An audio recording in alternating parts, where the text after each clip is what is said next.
लोगों के सवाल आ रहे हैं कि अब हम लोग को सर्दियों में आने वाले इतनी ज्यादा सर्दियां हो रही हैं, तो उसके लिए हमें अपनी फसल तैयार करनी है, अपने फूल पौधे तैयार करने हैं, फूल तैयार करने हैं ढेर सारे और खूबसूरत सी सब्जियां लगानी है। तो कई लोगों के व्यूअर्स की डिमांड आ रही थी कि मैम इस समय हम लोग फूलों के लिए कैसी मिट्टी बनाए जो हमारे फूल बहुत खूबसूरत हो सके और सब्जियां हमारी खूब अच्छी आए, खूब बढ़िया सब्जियां आए हमारी। तो ये डिमांड काफी टाइम से लोगों की आ रही थी। तो आज का मेरा टॉपिक है मिट्टी, हम लोग कैसे ऐसे उपजाऊ बनाए जो हमारी बहुत अच्छी सब्जियां आए और बहुत खूबसूरत से फूल आए। तो सबसे बड़े व्यूअर्स की डिमांड होती है आजकल कि हमारे गार्डन में अगर हमारे पास खाद नहीं है, सबसे बड़ा टॉपिक है हमारी खाद नहीं है, तो हम मिट्टी ऐसी कैसे उपजाऊ बनाए जो हमारी मिट्टी में बहुत अच्छे अच्छे हमारे पौधे निकले, बहुत अच्छे फूल आए और हमारी सबसे बड़ी मिट्टी पत्थर जैसी जाम ना हो। कई लोगों की बहुत दिन से ये चीज आ रही है कि मैम हमारी मिट्टी हमने काफी तरीके अपनाए लेकिन मिट्टी हमारी पत्थर जैसी हो जा रही है। तो आज का मेरा आपके पास यही वीडियो आया है कि मिट्टी बनाने के तरीके। आज चलिए सर्दी है लेकिन नॉर्मल हम आपको बता रहे हैं मिट्टी बनाने के तरीके कैसे होते हैं। अब आज हमारा सर्दियों का टॉपिक है, तो सर्दियों में मिट्टी कैसे बनाए उसका भी हमारे पास तरीके हैं। सर्दियों में हम आपको ऐसी मिट्टी बनाने के तरीके दिखाएंगे जिससे आपके सब्जियों की ग्रोथ समझ लीजिए, बिना खाद के ऐसी मिट्टी लेके आई हूँ, बिना खाद के ही आपके फल निकलने लगेंगे, आपकी सब्जियां आने लगेंगी ढेर सारी। आप मेरे टमाटर का प्लांट देख सकते हैं, इतनी इसकी जबरदस्त ग्रोथ हुई है, इतनी ग्रोथ हुई है कि आप लोग अपनी आंखों से देख रहे हो कि ये सोचिए मेरा ये चंपा का प्लांट है फ्लावरिंग वाला और इसकी ऊंचाई ये टमाटर का प्लांट पकड़ लिया है। तो देख लीजिए, ये मैंने आज तक कभी भी आपको रोज वीडियो दिखाती हूँ, आपको रोज वीडियो लेके आती हूँ, कभी आपको कोई मैंने केमिकल खाद नहीं दिखाई, कोई मैंने आपको ढेर ढेर खाद नहीं दिखाई डालते हुए। हमेशा घर के ऑर्गेनिक चीजें बनाती हूँ और ऑर्गेनिक चीजों से डालती हूँ। तो घर की ऑर्गेनिक चीजें बिना खाद केमिकल मिलाए हमारे क्या फसल ऐसी हो सकती है, वो भी अपने टेरेस गार्डन में, वो भी अपने घर में बिल्कुल हो सकती है। तरीके आपके मेरे होंगे, जैसे मैं आपको तरीके बताना चाहती हूँ आप तरीके वैसे अपनाइए तो 100% आपकी मिट्टी उपजाऊ होगी। बड़े बड़े टमाटर देख सकते हैं, इतनी फ्लावरिंग हो रही है इसमें और इतने टमाटर इसमें लद गए हैं कि जहां बाजार में इतने महंगे टमाटर मिल रहे हैं वहां मैं आपको फ्री में, बिल्कुल फ्री ऑफ कॉस्ट, क्योंकि घर के ही टमाटर से मैंने ये पौधे लगाए थे, ना कोई मैंने बीज खरीदा था। मिट्टी बनाने के ऐसे शानदार तरीके हैं। यहाँ आलू देख लीजिए, शानदार, मुश्किल से आलू को 10 दिन हुए हैं और 10 दिन में आलू की ग्रोथ आप देख सकते हैं। तो खाली सब्जियों की ही नहीं बात कर रही हूँ, फूलों की भी बात कर रही हूँ। यहाँ देख लीजिए पिटोनिया, इतनी सी कटिंग पिटोनिया की लगाई थी और पिटोनिया देख लीजिए कितना सुंदर सा पिटोनिया हो गया है ढेर सारा। कहने का मतलब है कि मिट्टी के बनाने के ऐसे तरीके दिखाऊंगी आज आपको, गजब के तरीके दिखाऊंगी कि आपको गोबर की खाद तक डालने की जरूरत नहीं पड़ेगी। गोबर की खाद सबसे बेस्ट लोगों ने माना है, लेकिन ये बात बिल्कुल सही है। अगर हमारे पास गांव अगर है आसपास एरिया तो हम लोग को शुद्ध गोबर की खाद मिल जाती है, नहीं तो शहरों में गोबर की खाद भी मिलनी बहुत मुश्किल होती है। सब लोग नर्सरी जाते हैं और नर्सरी से जाते हैं खरीदने। भाई जो नर्सरी में हमें लोग दे देते हैं हम लोग खरीद लेते हैं, पैसा जरूर हमारा लग जाता है लेकिन उसके बाद भी हमको शुद्ध चीजें नहीं मिलती हैं। तो आज का टॉपिक है हमारा, आपको घर में ही आपको मिट्टी बनाएंगे, 100% उपजाऊ मिट्टी बना के दिखाएंगे। और जैसे मेरे घर में आप अपनी आंखों से देख रहे हैं सब्जियों की ग्रोथ, 15-15 दिन की सब्जियां हैं, 10 दिन की ग्रोथ है, 15 दिन की सब्जियां हैं। यहाँ एक से बढ़कर एक सब्जियां लगी हैं। कोई भी आप सब्जियों की देख लीजिए, यहाँ अदरक भी भरी पड़ी है, धनिया भरी पड़ी है, सरसों भरी पड़ी है, टमाटर भरे हैं, आलू भरे हैं, मिर्चों के टमाटर लग गए हैं, लहसुन प्याज की तो भरमार लगी है। तो इतनी शानदार सब्जियां टेरेस गार्डन में भी हैं, वो भी दिखा रहे हैं। मिट्टी ही आज मेरा टॉपिक है, मतलब की जो पुरानी मिट्टियां हो जाती है, बेजान हो जाती है, सर्दियों के टाइम पत्थर जैसी मिट्टी होती है, उसको उपजाऊ बनाने के तरीके दिखाएंगे। तो यहाँ हमारे पास, अगर आपके पास ये पुराने गमलों की मेरी मिट्टी है, देख सकते हैं ढेले लगे हैं, ये देखिए ये ढेले हैं, बिल्कुल ढेले। एक तरीके दिखा रही हूँ, तो ये पुरानी मिट्टी है, ढेले जो हम लोग यूज कर चुके हैं। तो पुरानी मिट्टी को भी हम लोग उपजाऊ 100% बना देंगे, बिल्कुल दोबारा सोने जैसी उपजाऊ बनाएंगे। और यहाँ बनी है बिल्कुल बिल्कुल जमीन की मिट्टी, तो ये रतेली मिट्टी है और ये अपनी यूज की भी मिट्टी है। दोनों चीजें लेके आई हूँ, दोनों का ही तरीका दिखा रही हूँ शानदार। इस मिट्टी में कभी फसल नहीं लगी और इस मिट्टी में हजारों फसल लगी हैं। तो ये तरीके हैं हमारी पुरानी मिट्टी को सोना बनाने के। पुरानी मिट्टी को हमने धूप में चार्ज कर लिया, यहाँ पे ये हमने धूप में चार्ज किया है, वो आपको तरीके दिखा रहे हैं। यहाँ हमने, अगर आपके पास बिल्कुल प्लेन मिट्टी है, मतलब जिसमें आपने फसल नहीं लगाई, वो मिट्टी भी आप ले सकते हो। ये हमारी प्लेन मिट्टी है जिसमें हमारी फसल नहीं लगी है। और ये हमने अपने पुराने गमलों की मिट्टी बनाई है धूप में सुखा के चार्ज कर ली है। तो ये आप मिट्टी देख सकते हैं, ये धूप में चार्ज की हुई मिट्टी है, सोने जैसी मिट्टी हो गई है। अब इस मिट्टी में हम ऐसी क्या चीजें मिलाएंगे जो हमारी फसल बिल्कुल 100% होएगी, मिट्टी हमारी उपजाऊ होएगी। और सर्दियों में भी सबसे ज्यादा उपजाऊ मिट्टी कैसे बनती है, सर्दियों में भी हजारों केंचुए आएंगे। सबसे बड़ा तरीका हमारा मिट्टी उपजाऊ होने का होता है केंचुए पर डिपेंड पड़ता है। सर्दियां इतनी आती हैं तो सर्दियों में केंचुए बनने बंद हो जाते हैं।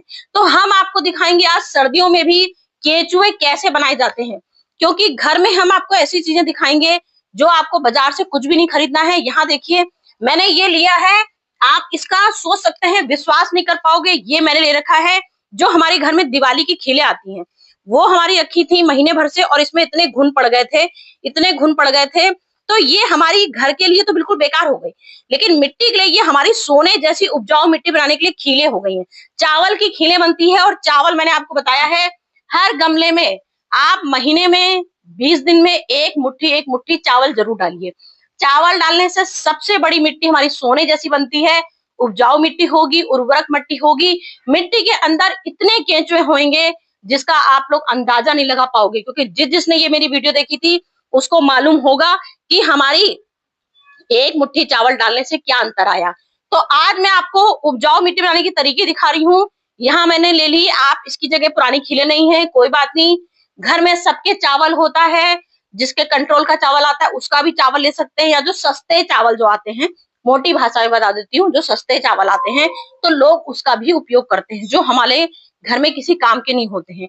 यहाँ कई लोगों के आसपास एरिया में जिसके यहाँ चावल वावल की फैक्ट्री वैक्ट्री आती है तो वो चावल छानते हैं, तो वहां पर दुकान से लीजिए जो चूरा चावल का आता है, क्योंकि अपने लिए तो सिर्फ मिट्टी को सवाल उठता है उपजाऊ बनाने का। तो मिट्टी का चूरा, इसका चावल का चूरा ले लीजिए, चावल को चूरा को दरदरा पीस लीजिए मिक्सी में, और ये समझ लीजिए हमारा सोने, बिल्कुल सोने क्या हीरे से भी ज्यादा कीमती है चावल। चावल का चूरा हमने लिया है यहाँ पे पूरा प्लेट भर के, तो पूरा प्लेट भर का ही अंदाजा बताऊंगी, 100 ग्राम 200 ग्राम 300 ग्राम नहीं बता पाऊंगी, प्लेट का अंदाजा ले लीजिए। ये हमारी कम से कम 15 गमलों की मिट्टी है। 15 गमले की मिट्टी भरने के लिए हमने प्लेट भर के चावल पीसा है, और चावल पीसा बना दिया है उपजाऊ मिट्टी बनाने के लिए। कैल्शियम होता है हमारा सबसे बड़ा, मिट्टी में केंचुए बनाता है, वो सबसे ज्यादा उपजाऊ बनाता है। अब यहाँ नाइट्रोजन से भरपूर हम चाय की पत्ती लाए हैं, जो हम रोज घर में पीते हैं। सर्दियों में 10 बार लोग चाय पीते हैं, घरों में लोगों का चाय का ढेर लग जाता है, इतना इतना। तो ये पूरी सूखी मैंने चाय की पत्ती ली है, पूरी सूखी चाय की पत्ती पूरी प्लेट भर के ली है। तो ये नाइट्रोजन से भरपूर, जिससे कि हमारी पत्तियों की जो समस्या आती है, पत्तियां पीली पीली पड़ रही हैं, तो ये हमारी नाइट्रोजन से भरपूर पत्तियां हैं, ये सबसे ज्यादा हमारी मिट्टी को उपजाऊ बनाएगी। जो हमारे केंचुए पैदा करेगी वो 100%, बाकी ये हमारी भुरभुरी चाय की पत्ती तैयार हो गई।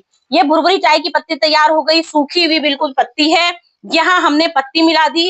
अब ये देखिए प्याज के छिक्कल पोटेशियम से भरपूर, जिससे सब्जियां हमारी लद लद के आती हैं, फूल हमारे लद लद के आते हैं, ये पोटेशियम से भरपूर प्याज के छिलके। तो ये प्याज के छिलके हैं जो मैंने यहाँ पीस रखे हैं पूरी तौर से, और पीस के मैंने इसमें 1 चम्मच हल्दी मिलाई है।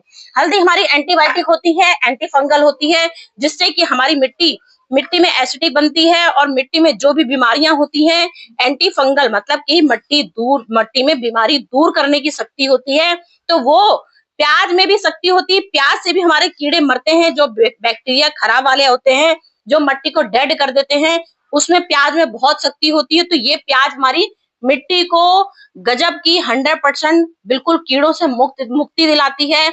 मतलब कि जो बैक्टीरिया हमारे जड़ को गलन करते हैं, ठंडक में आती है जड़ को गलन करना, तो ये जड़ की गलन की समस्या खत्म करेगा, क्योंकि टॉपिक है सर्दियों का। तो ये हमने 1 प्लेट भर के प्याज के छिक्कल मिला लिए। ये प्याज के छिलके बिल्कुल सूखे हुए थे, आप देख सकते हैं। हमारी छत में पूरी सबको सब्जियां सूखी मिलेंगी आपको। सबसे अब लाई हूँ नीम की खली।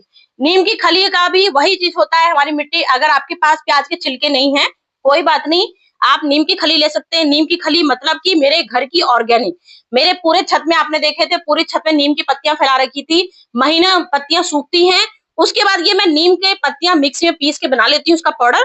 तो ये हमारा 100% ऑर्गेनिक घर का बना है, जो मिट्टी में एक भी कीड़ा नहीं रहने देता, जिसका रिजल्ट आप अपनी आंखों से देख रहे हो। बिल्कुल A to Z रिजल्ट देखते हो, बेस्ट टू बेस्ट सब्जियां निकल रही हैं, गजब की। सेम भर भर के सेम भी आने लगी हैं, फूल भी भर भर के आ रहे हैं। तो ये सब मेरे मिट्टी जो मैं उपजाऊ बनाती हूँ उसी के तरीके होते हैं। तो यहाँ हमने घर की नीम का पाउडर बनाया है। घर का नीम का पाउडर पूरा 1 प्लेट भर के हमने 15 गमले भरने के लिए मिट्टी बना रहे हैं। बार बार रिपीट आपको इसलिए करके दिखाना पड़ता है क्योंकि हम आपको एग्जैक्ट जो हम लोग मेजरमेंट रख लेते हैं उससे नाप तौल बता देते हैं। हमने 100 लिया, 200 ग्राम लिया, 400 ग्राम इतनी मिट्टी के लिए। तो हम आपको क्योंकि बाजार की चीजें ही नहीं दिखाते तो मशीन भी हम बाजार की क्यों दिखाएं, इसलिए हम आपको प्लेट दिखाते हैं। प्लेट भर के हमने इतनी नीम ले ली, अंदाजा ले लीजिएगा इतनी आपने नीम ले ली। नीम नहीं है तो प्याज का छिक्कल ले लीजिए, और प्याज का छिक्कल नहीं है तो ये आयरन से भरपूर, कैल्शियम से भरपूर, मैग्नीशियम से भरपूर, पोटेशियम से भरपूर गजब की हमारी वुड एश है, लकड़ियों की राख जो हम लोग आए दिन अपने घर में बनाते हैं। जितनी लकड़ियां होती हैं जो वेस्ट होती हैं, जैसे हमारे घर में पीपल का वरदान पड़ा हुआ है, इतनी पत्तियां आती हैं जिनकी मैं कंपोस्ट बनाती हूँ। पीपल की लकड़ियों की ये हमने राख बनाई है। ये हमारी वुड एश है, नंबर 1 बिल्कुल क्वालिटी की। इससे हमारे कैल्शियम की मात्रा बिल्कुल गजब की, कीड़ों की बिल्कुल खत्म मात्रा, जो जड़ों में हमारी दिक्कत होती है, पत्तियां पीली होती हैं, जड़ में हमारी मिट्टी पत्थर जैसी हो जाती है, उन सबको शक्ति बढ़ाती है। समझ लीजिए नंबर 1 को ये हमारी कैल्शियम, आयरन, पोटेशियम से भरपूर आयरन बिल्कुल गजब की राख है। तो ये हमने लकड़ियों की राख प्लेट भर के मिला ली है, लकड़ियों की गजब की राख मिला ली। ये हम आपको पुरानी मिट्टी को चार्ज करने के लिए बना रहे हैं। अब ये हमने लिया है किचन कंपोस्ट। हमने प्याज का छिक्कल दिखाया था आपको, अब हमने ये पूरा किचन कंपोस्ट जो अपने घर में किचन का कचरा होता है उससे हम लोग घर में ही अपनी पूरी गजब की कंपोस्ट बना लेते हैं। ये हमने कंपोस्ट मिला दी, प्लेट भर के हमने कंपोस्ट भी मिला दी। कोई बहुत ज्यादा हम कंपोस्ट भी नहीं मिलाएंगे क्योंकि घर की बनी है। और फिर हम इसमें अपनी हर चीज, घर की मेन चीज हमें जब मिट्टी उपजाऊ बनानी है, हमने सबसे बड़ी चीज इसमें चावल मिला दिया है, चावल का हमने आटा मिला दिया है सबसे बड़ी चीज। तो उससे ही हमारी नंबर 1 क्वालिटी की हो जाएगी। अब लोगों के सवाल आते हैं कोकोपीट बनानी है, अगर आपके पास कोकोपीट नहीं है तो आप नारियल के, जैसे नारियल के हम तो घर में ही कोकोपीट भी बना के दिखाते हैं। तो कोकोपीट की जगह धान की भूसी सबसे बेस्ट और हल्की क्वालिटी, क्योंकि छत में आता है सवाल वजन का। हमारे पास वजन ना हो, घर में वजन ना हो, उसके लिए हम हल्की मिट्टी बनाते हैं। हल्की मिट्टी बनाने के लिए हम कोकोपीट का यूज करते हैं। अगर आपके पास कोकोपीट नहीं है तो आप धान की भूसी ले सकते हैं, धान की भूसी नहीं है तो कोकोपीट ले सकते हैं। कोकोपीट नहीं है तो अपने घर की लीफ की पत्तियों की कंपोस्ट जो बनाते हैं वो भी सबसे हल्की होती है, वो हमने मिला ली प्लेट भर के। ये हमने लीफ कंपोस्ट, अगर धान भूसी नहीं है, क्योंकि धान भूसी बिल्कुल जल्दी नहीं मिलती है। मेरे तो भाई ले आया गांव से तो मुझे मिल गई, नहीं तो मैं आपको धान भूसी कभी नहीं दिखाती थी। मैं हमेशा आपको घर की चीजें ही हर चीज दिखाती हूँ। तो ये धान भूसी भी घर की है, लेकिन मेरा भाई लेके आया, मुझे नहीं मिली यहाँ पर। तो ये धान की भूसी मुझे आज सुविधा मिल गई तो मैंने डाल दी। नहीं तो मैं अपने किचन की ही कंपोस्ट सबसे हल्की होती है, लीफ कंपोस्ट सबसे हल्की होती है, और अपनी पीपल की पत्तियां सबसे बेस्ट होती हैं। तो वो सब हम इतनी मिला लेते हैं, इससे हमारी बनती है शानदार मिट्टी। अब इसको हम अपने गमले में भरने के लिए इतनी गजब की हमने ये 100% मिट्टी बनाई है। अब इसको कौन कह सकता है कि इसमें हमारी फसल नहीं होगी? इसमें अब नंबर 1 आप अपनी आंखों से देख रहे हैं, बिल्कुल सोने जैसे, मोती जैसे मेरी मिट्टी बन गई है। अब इस मिट्टी को उपजाऊ बन गई है मेरी। अब इसको हम महीने क्या, जितनी टाइम हमारी ये मार्च तक ये मिट्टी हमारी उपजाऊ बनी रहेगी। अब इसमें हमें कोई खाद भी एक्स्ट्रा कोई खाद नहीं डालनी, क्योंकि हमने इसमें इतनी गजब की सॉलिड चीजें डाली हैं जो नर्सरी वाले यूज करते हैं। नर्सरी वाले सब चीजें डालते हैं लेकिन सब केमिकल डालते हैं, क्योंकि वो लोग इतनी मेहनत क्यों करेंगे भाई, हजारों करोड़ों में उनको पौधे बेचने होते हैं। तो वो लोग हर चीज अपनी बाजार की रेडीमेड चीज यूज करते हैं, वो भी लोग खरीदते ही हैं भाई। लेकिन हम आपको घर की ऑर्गेनिक चीजों का सवाल आता है, घर की ऑर्गेनिक जब सब्जियां लगा रहे हैं तो घर की ही हर चीज आपको ऑर्गेनिक दिखाएंगे। ये हो गया हमारा मिट्टी बनाने का तरीका। अब हमने गमले में इसको भरनी है, एक गमले में भरना है। यहाँ पे अपना ड्रेनेज होल कर लीजिए तैयार बढ़िया से। आप चाहे तो किचन कंपोस्ट डायरेक्ट डाल सकते हैं, इसमें किचन कंपोस्ट डायरेक्ट डाल दीजिए जो अपने किचन का कचरा होता है। अब मिट्टी को, जैसे आपके पास मिट्टी इतनी बनी, इसके अलावा आपके पास मिट्टी नहीं है और पौधे आपके पास ज्यादा आ गए हैं, सब्जियां आपको ज्यादा लगानी, रोजी सब्जियां लगानी है, तो आप ये भी कर सकते हो। 10% अपनी लीफ भी, अपनी सूखी पत्तियां ले लीजिए, गमले में भर लीजिए। उसके बाद ये हम लोग की वेल रन मिट्टी तैयार हो गई है। ये हमने अपनी मिट्टी अपनी बढ़िया सी भर ली। अब ये मिट्टी हमारी, समझ लीजिए इसमें इतने गजब की जबरदस्त ग्रोथ होगी, फूलों के साइज बढ़ेंगे, पत्तियां हमारी कभी पीली जो होती है की समस्या आ रही है, पत्तियां पीली कम हो जाएंगी, सब्जियों की साइज बढ़ेंगे, फूलों का रेगुलर ग्रोथ होगी, और सब्जियां भी 100% आनी शुरू हो जाएंगी। तो आज आप अपनी आंखों से देख लीजिए, हमने आपको पुरानी मिट्टी का भी यही तरीका होता है। अगर आपके पास गमले की पुरानी मिट्टी है, उसको पूरे दिन में धूप में सुखा दीजिए। जो सेम मेथड बनाया है वही सेम मेथड आपका पुरानी मिट्टी का, सोने जैसी मिट्टी उपजाऊ हो जाएगी। इसीलिए मैंने आपको गमले की मिट्टी भी पुरानी दिखाई और नई मिट्टी भी दिखाई और धूप में सूखी हुई मिट्टी भी दिखाई। सबको मैश कर लीजिए, सबको मिक्स कर लीजिए। अब इसमें ठाट से अपने आप सब्जियों वाले पौधे लगा सकते हैं, सरसों बो सकते हैं, जितनी भी सब्जियां अपनी एनीवे जो सब्जियां लगी आप अपनी आंखों से देख सकते हो। रोज आप लोग के पास वीडियो लाती हूँ, सब कुछ कैसे लगाती हूँ, सबके पास, आपके पास सब कुछ वीडियो है कि मैंने कैसे ये सब्जियां इतनी सुंदर सुंदर सी लगाई हैं, कैसे ग्रोथ हो गई हैं। छोटी छोटी चीजों में भी मेरी सब्जियां ढेर ढेर आती हैं। छोटा सा मग्गा है और सरसों का फूल देख रहे हैं, इतना सा मग्गा लगा है ऐसे, क्योंकि हमने मिट्टी ही अपनी इतनी अच्छी बनाई है कि हमारे छोटे से मक्खे में भी इतनी अच्छी उपजाऊ चीजें बनती हैं। सरसों का फूल तक आ गया है, देख सकते हैं अपनी आंखों से, कितना गजब का सरसों का फूल भी आ गया है इसमें। तो हमारी मिट्टी बेस्ट है ना, हमने मिट्टी आपको बेस्ट बना के दिखाई। कोई हमने आपको कुछ भी ऐसी महंगी चीज नहीं खरीद के दिखाई कि आपको लगे हमारा जब पैसा खर्च होगा तभी चीजें आएंगी। फूलों की ग्रोथ देख सकते हैं, फूलों भी खूब जबरदस्त फूल आ रहे हैं। गुलदावदी भी लगी है, गेंदा भी लगा है, गुलाब भी लगा है, सब कुछ आपको मिलेगा। यहाँ तक कि गुड़हल भी, इस डोरमेंसी में भी गुड़हल भी भर भर के आ रहे हैं, देख सकते हैं पूरी कलियां भरी पड़ी हैं, सब पौधों में कलियां भरी पड़ी हैं। तो फूल भी आएंगे जबरदस्त, पत्तियां भी पीली होने की समस्या खत्म हो जाएगी, सब्जियां भी आएंगी, सीजन के फूल भी आएंगे, सब कुछ होगा अगर मिट्टी आपकी जबरदस्त बनेगी। तो चलती हूँ फ्रेंड, फिर भी कुछ दिक्कत हो, कोई कमी हो, कुछ भी समस्या हो, आपको पूछने में कोई दिक्कत नहीं लगती, फटाक से एक कमेंट करिए और आप मुझसे पूछ सकते हैं। बहुत से व्यूअर्स की डिमांड आई थी कि मिट्टी हमें बनाने का तरीका दिखा दीजिए, तो इसलिए मैं आज मिट्टी बनाने का तरीका ले आई आपके पास। तो मुझे कमेंट करके जरूर बताइएगा आज की वीडियो आपको कैसी लगी। फिर भी कुछ भी आपको, आपके दिल में कोई और चीजें पूछने की हो चाहत तो पूछ सकते हैं, कमेंट सबके पास होते हैं, सब खुले हैं, सब पूछ सकते हैं। मेरी व्यूवर्स महाराष्ट्र, मेरा ये महाराष्ट्र मेरे व्यूवर सुजाता है, सुजाता के लिए कमेंट आया था कि मैम मिट्टी बनाने का तरीका दिखा दीजिए, कैसे मिट्टी बनाएं, कैसे सब्जियां लगाएं। तो ये सुजाता के लिए वीडियो थी, सुजाता व्यूअर्स महाराष्ट्र से बोल रही थी, उसका ही डिमांड आया था, उसकी डिमांड पे मिट्टी बनाने के तरीके दिखाई। चलती हूँ फ्रेंड, फिर से आती हूँ, बाय बाय।